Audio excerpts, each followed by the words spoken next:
What is up, YouTube? So we just got quite a big campaign detail drop from Game Informer and IGN. I just wanted to go through that today, break it down a little bit for you guys, and I think we're all going to be very excited for when the campaign releases December 8th. So first off, if you've seen the footage, you'll see that they have a big character emphasis going on in the Halo campaign, as we can see from some excellent classic dialogue from Chief right here.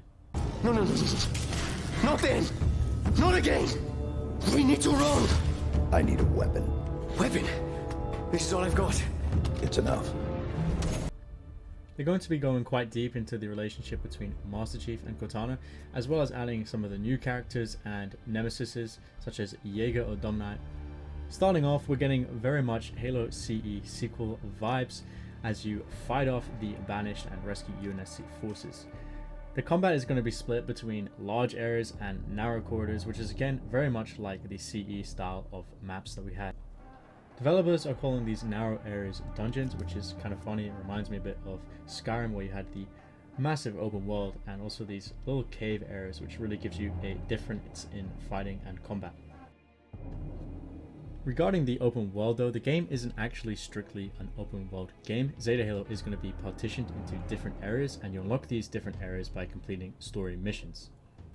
So initially it doesn't look like you can freely travel between all these zones, but once you get later on into the game, they do say that you can travel through these zones using aerial vehicles. They also have these areas called Outposts, and Outposts are overrun by the Banished, and by killing the Banished and clearing them out, you unlock an FOB, otherwise known as a forward operating base.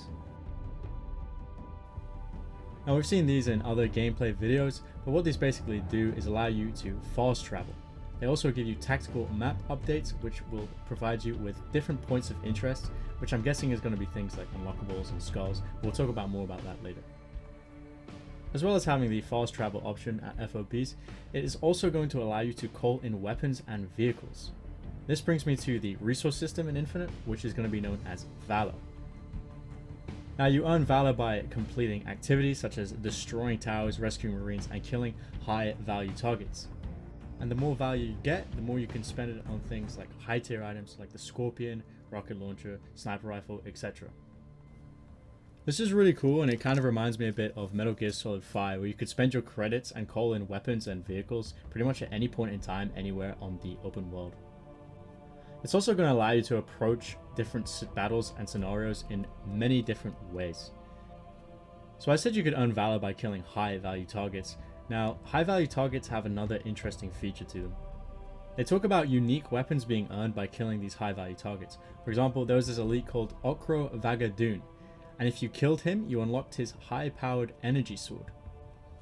Now just by picking up the sword, you only have it temporarily, but if you kill his troops, this is a bonus, it seems like, and you unlock the sword for future battles with your FOB. Now, this is something that has multiple reasons to be interested in. The fact that they have these unique weapons in the campaign is something that's really cool. Like, imagine you can get a really legendary item that is super strong and rare to find.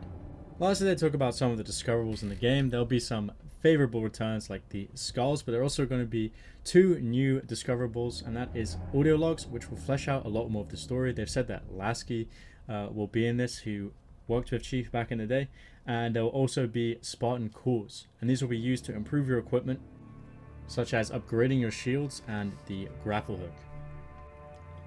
But that is it. That is all I have for you for today, guys. I really hope you enjoyed the videos. Please like, comment, and subscribe for more Halo Infinite content.